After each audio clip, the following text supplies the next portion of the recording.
Superman?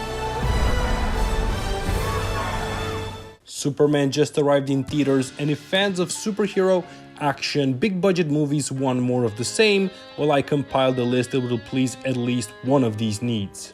That sounded a bit off. Let's get the video underway. By the by, I'm the movie guy, and let's start this list. Kicking things off, let's talk about a movie that deserved way more love than it got, Blue Beetle.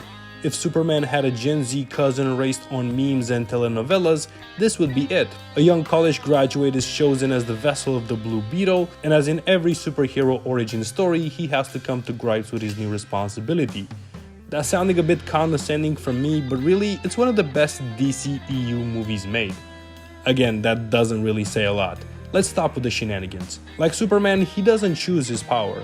He inherits it and has to grow into the hero the world needs while staying true to who he is. Blue Beetle feels fresh despite the familiar story beats, and it has some real personality. There's action, there's comedy, all wrapped in a Latino package.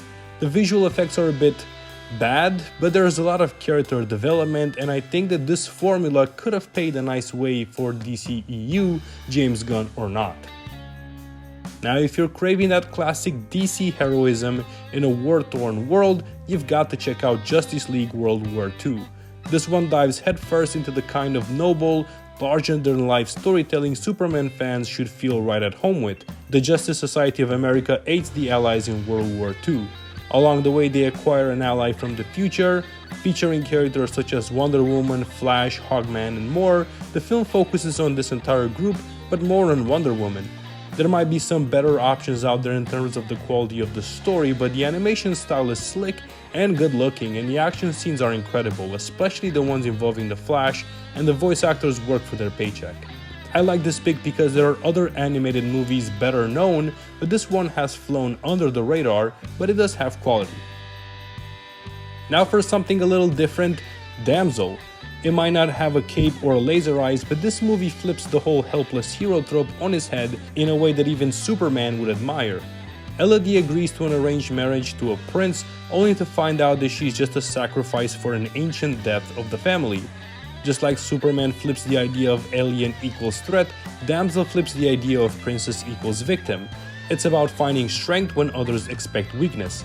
Millie Bobby Brown absolutely owns this movie. She steals every scene that she's in, and that's great because the movie lives and dies based on her performance. The action scenes also help as they are well choreographed and filmed. It's not a very deep movie, but I don't think that it needs to be. The story is not amazing, the dialogue is a bit bland, but it works really well as a weekend movie where you can shut your brain off for a bit and just enjoy cinema. Coming in hot at number 2, Novacaine is what happens when you take a superhero idea, like not feeling pain, and throw it into a blender with John Wick, Deadpool, and just a pinch of chaos. Nate is incapable of feeling pain, so when the girl of his dreams is kidnapped, he uses that power for her rescue. There are a lot of fight scenes and all of them are good. I really like this change that John Wick has made to action movies. Jack Quaid plays Nate, and man, he is a real treasure here, and the humorous script adds a lot to the quality. Interestingly enough, the action is also gory, extremely so at that. It's also great how the kidnapped girl plot evades normal tropes. Jacob Batalon has a role here. I know people loved him in Spider-Man. Amber Midhunter also plays a great role as a damsel in distress.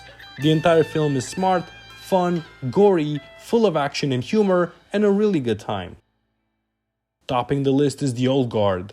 This one has the mythic weight and moral complexity that makes Superman's story so timeless.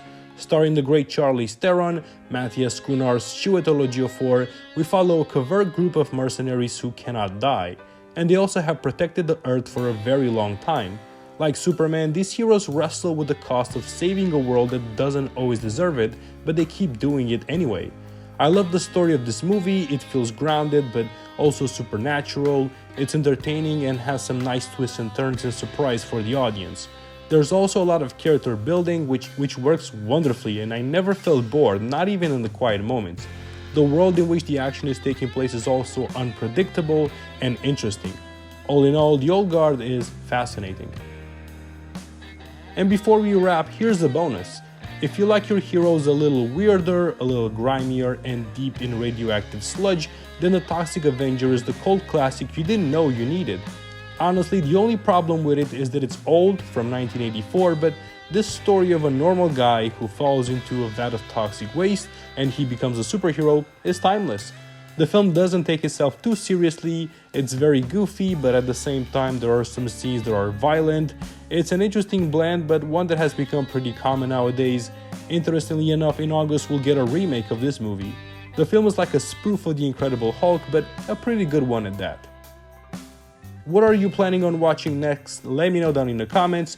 While you are there, press that like and subscribe button, and until next time, keep on watching movies, guys.